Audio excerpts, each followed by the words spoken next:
Hello, hello mga madam. Ayan, ang ganda ng filter ko, besh. Filter ang maganda, hindi yung i-flex ko. But anyway, ayan.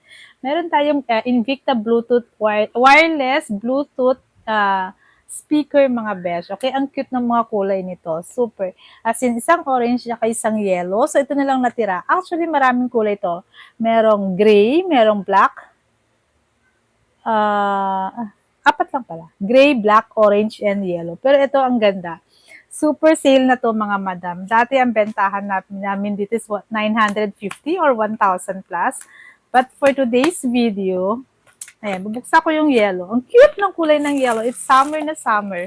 Mangga, okay? Ayan, ang ganda niya. At least ito, pagka chinek mo, hindi masyado mabilis mawala. O, di ba?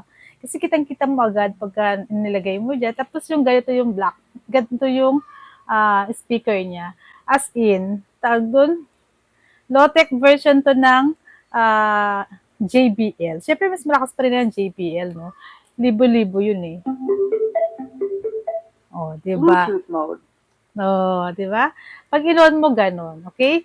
So ang kanyang meron siya kasamang sa box, meron siya kasamang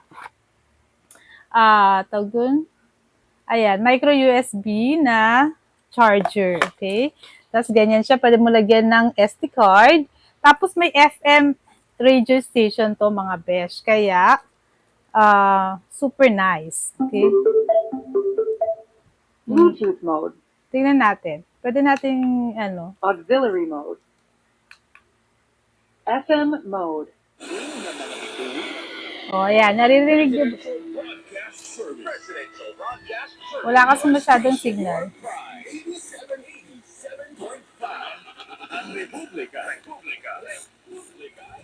Ayan. Okay? Ang cute, diba? So, orange. Ganito, pareho lang sila ng design ng orange. Magkaiba lang yung kulay ng As in, parehong-pareho, pero orange tsaka, okay? Okay, tsaka yellow ang available. This is only 750 pesos each. Limited stocks na lang ako sa yellow. Sa orange. Apat na lang yata ang orange ko. Etong yellow, meron pa akong 6. Okay? So, screenshot nyo kung anong gusto nyo mga madam. This is orange. And this is the yellow one. Yan. For only 750 pesos. Yan. Screenshot. Yan. And PM the page. Thank you. Thank you. Bye!